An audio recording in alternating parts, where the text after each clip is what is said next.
Saudações em Cristo Jesus a todos vocês que me assistem. Aqui vos fala o Luciano, sou pastor da Igreja de Cristo em Taguatinga Norte, no Distrito Federal. Você sabia que as misericórdias de Deus se renovam todos os dias?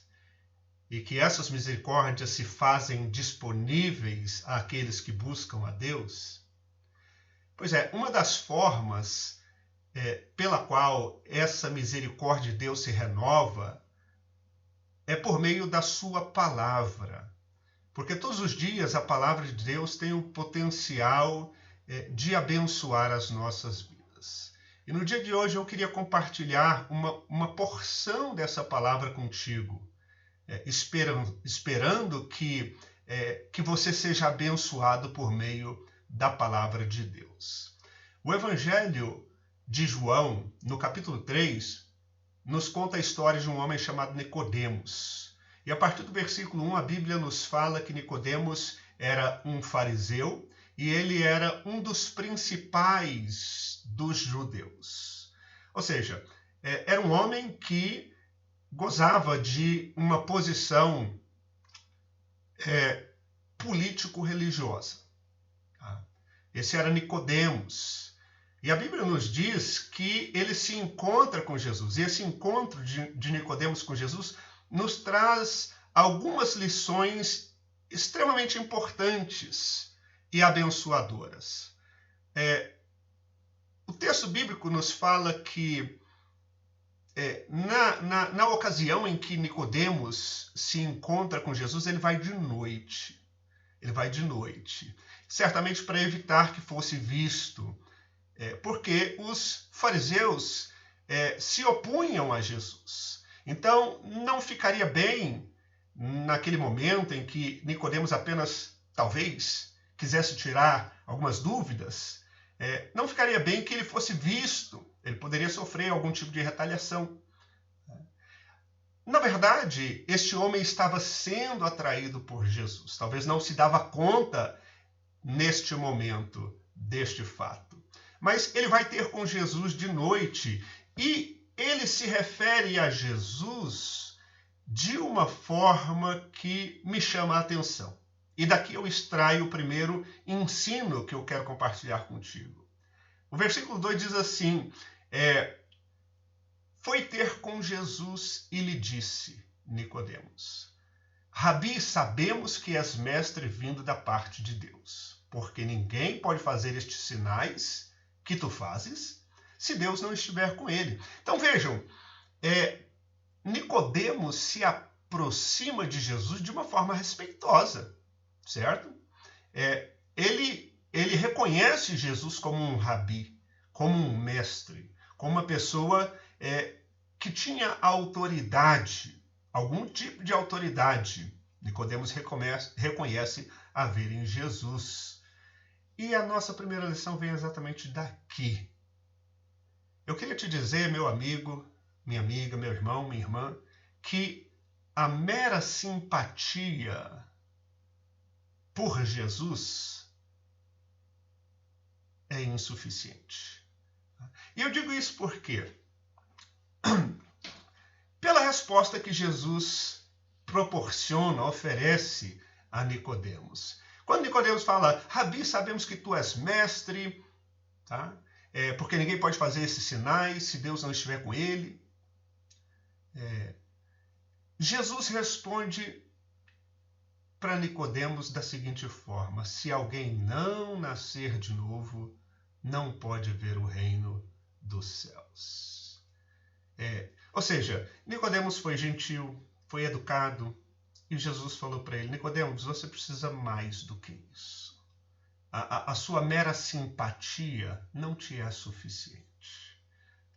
E hoje muitas pessoas, amigos, afirmam que Jesus foi um bom mestre, que Jesus foi um homem de valores éticos e morais, que o distinguiu entre as pessoas da sua época.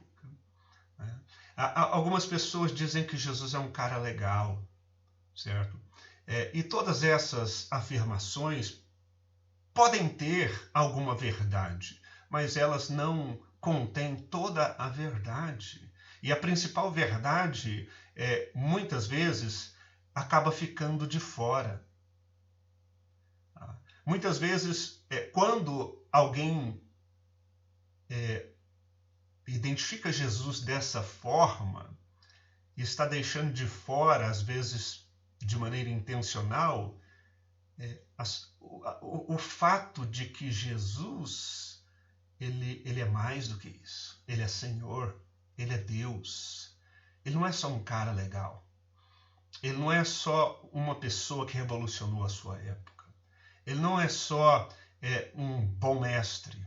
Ele não é só um homem com uma conduta moral e ética diferenciada. Existem muitas pessoas que, de repente, se adequem a essas características. Jesus não é como nenhuma delas, porque, além de todas essas coisas, Jesus é Deus, Jesus é Senhor. E ele fala para Nicodemos: olha, Nicodemos, tudo bem, porém, se você não nascer de novo, meu caro, você não pode ver o reino dos céus. Tá? Você não pode ver o reino dos céus. A sua simpatia é gentil, é agradável, mas ela não te ajuda. Ela não é suficiente para você. Tá? Então essa é a primeira lição, meus amigos. É extremamente importante. A Bíblia diz que todos nós prestaremos contas a Deus pela vida que vivemos, pelas decisões que tomamos. E que todo joelho se dobrará diante de Jesus Cristo e toda língua confessará que Jesus Cristo é o Senhor. Não é? Façamos isso hoje, enquanto o tempo é oportuno, enquanto podemos desfrutar deste conhecimento, desta proximidade com Jesus. Não é? Apenas os que se submetem ao seu senhorio também herdam a sua salvação. Tá? As bênçãos eternas que Deus delegou ao homem por meio de Jesus Cristo. Mas o diálogo continua, e veja bem, existe mas pelo menos uma lição extremamente importante aqui. Quando Jesus fala a Nicodemos que ele precisa nascer de novo, isso soa como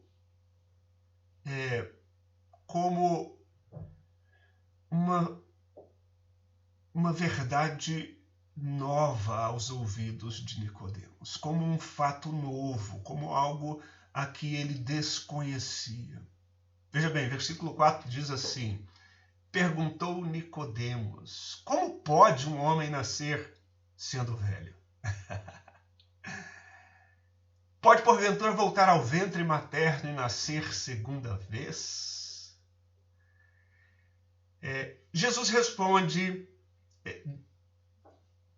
de forma que seria suficiente, só que não para Nicodemos, certo? Não para Nicodemos, porque ele continua insistindo depois de Jesus tê-lo respondido. A resposta de Jesus é essa: em verdade te digo, quem não nascer da água e do Espírito não pode entrar no reino de Deus, certo? E Jesus pormenoriza isso. Mas no versículo 9, Nicodemos fala: como pode suceder isso?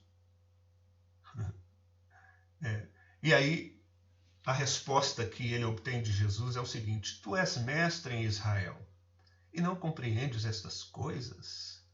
E a segunda lição que eu trago para a tua reflexão no dia de hoje é a seguinte: existem níveis de compreensão distintos. E nós podemos perceber que Nicodemos, apesar de ser culto, de ser mestre, certo? De deter certo tipo de conhecimento, esse conhecimento o colocava em um nível que ainda não lhe permitia conhecer verdades espirituais ou compreender verdades espirituais. Não é? Ao ponto dele conjecturar de maneira infantil. Pode, porventura, voltar ao ventre materno alguém já em idade adulta e nascer por segunda vez? Não é? Então, por mais que ele fosse um homem inteligente, a sua inteligência não lhe permitia uma compreensão espiritual. O que eu preciso te falar acerca disso? As coisas espirituais, elas são discernidas espiritualmente. O apóstolo Paulo diz que o homem natural não consegue compreender as coisas espirituais. Por essa mesma razão, elas se discernem espiritualmente. O mesmo apóstolo Paulo diz que o Deus deste século cegou o entendimento dos que não creem, para que não vejam a glória de Deus. Ou seja, para ver a glória de Deus, precisa-se pelo menos estar no nível da fé, da espiritualidade, não é? Para que coisas espirituais façam algum sentido, certo? E assim, isso é importante por quê? Porque nós vemos, meus amigos, no dia de hoje, pessoas inteligentes, pessoas cultas, pessoas que gozam de uma desenvoltura acadêmica, intelectual, que têm experiências imensas, interações humanas que certamente acrescentam bastante peso no currículo dessas pessoas.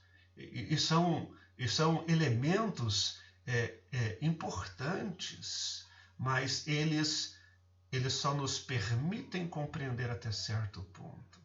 Não é? No âmbito do conhecimento natural, do homem natural, as coisas espirituais permanecerão incompreensíveis, a menos que haja um despertar espiritual, não é? E os olhos espirituais se abram, e uma compreensão espiritual nos permita acessar outros níveis de entendimento que também são extremamente importantes para nós. Cientistas, nos dias atuais, nos dias passados, cientistas, pessoas extremamente inteligentes, capazes, às vezes confabulam proposições bastante infantilizadas.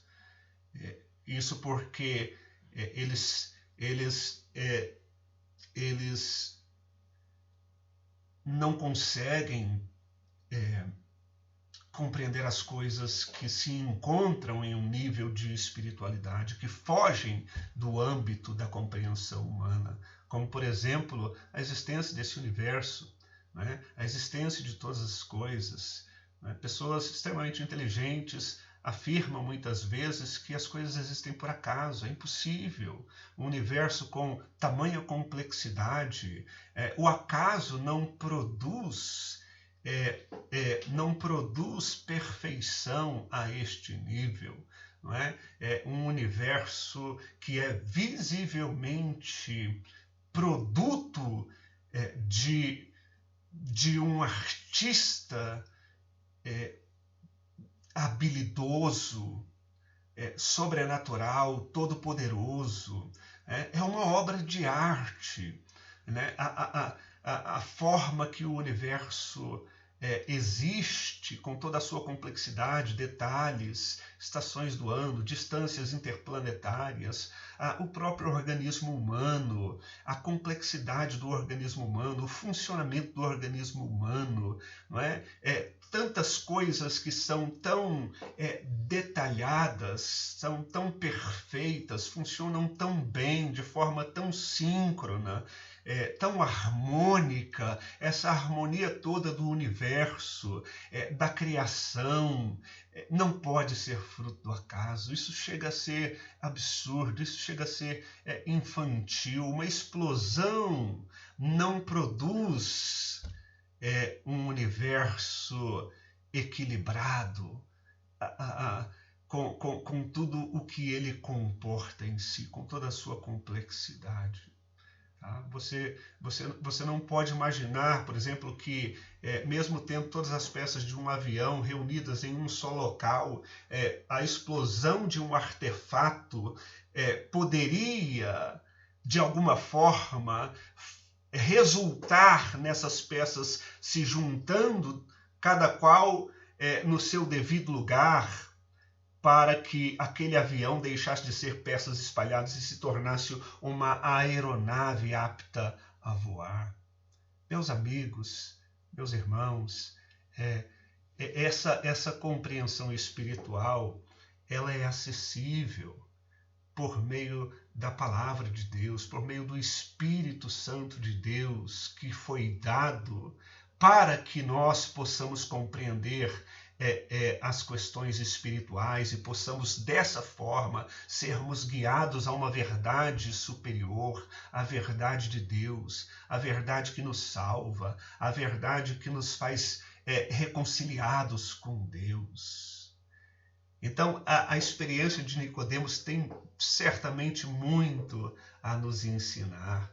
E esse Deus maravilhoso que enviou Jesus Cristo como Senhor e Salvador, esse Deus, ele fez isso pensando em você também. Não é?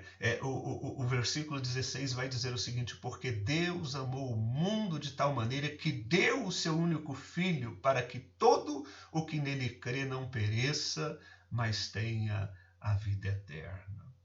Tá? O amor de Deus me alcançou, te alcançou, e nos proporciona uma oportunidade de sermos salvos. Isso significa que a condição natural do homem é a perdição. Não é? E por meio de Jesus Cristo, o homem pode encontrar o caminho que o leva de volta a Deus, aos propósitos originais de Deus, antes que o homem se rebelasse, antes que o pecado entrasse no mundo, trazendo uma série de consequências que são os sofrimentos que nós vemos hoje neste mundo. Né? A intenção de Deus é para que nós tivéssemos uma existência plena nele, perfeita, sem os sofrimentos que tanto angustiam a alma humana. O pecado veio, trouxe essa maldição, a vida ficou dificultosa, mas Deus enviou Jesus Cristo para que todo o que nele crê, não continue perecendo, não pereça eternamente. Meu amigo, é tempo de oportunidade, é tempo de encontrar Cristo e, através de Cristo, conhecer a Deus, ser reconciliado com Deus. Essa oportunidade um dia vai cessar, e a Bíblia diz que todos nós prestaremos contas diante de Deus. Todo joelho há de se dobrar diante de Cristo, toda língua irá confessar que Jesus Cristo é o Senhor, mas hoje é dia oportuno de podermos usufruir disso, de podermos ser salvos deste destino tão terrível que é a perdição, a separação eterna do homem e Deus. Então eu quero nesse dia, eu quero abençoar a sua vida com essa palavra. Eu oro para que essa palavra encontre um coração receptivo, não é? E que de fato você talvez experimente algo muito maior do que uma mera simpatia por Cristo. Conheça Ele como Salvador. Conheça as verdades espirituais, não é? Sendo levado por Ele a um nível de espiritualidade que te permita compreender os propósitos maravilhosos de Deus para a sua vida. Deus te abençoe, que essa palavra realmente seja uma bênção na sua vida. É a minha oração no dia de hoje.